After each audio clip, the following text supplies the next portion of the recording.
ናችሁ ሰላም ናችሁ እንዴት ናችሁ? አለን ዛሬ ደግሞ ቻይኒዝ ካባቺኖ ነው የምሰራው።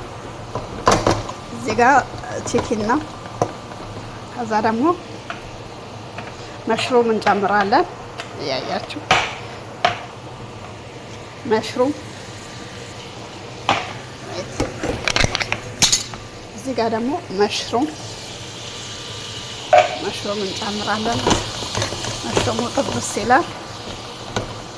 ከዛ መሽሩሙ ትንሽ ደግሞ ጥብስ ሲል እዚህ ግሪን ፐፕል እንጨምራለን። ግሪን ያሎ ፐፕል እንጨምራለን። እዚህ ጋር ደግሞ ፎሰሊያ እየጠበስን ነው።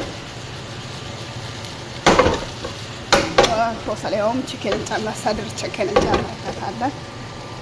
እዚህ ጋር ደግሞ ፓስታው ቀቅለናል። ይሄ ነው ያለው ነገር። መልካም ቀን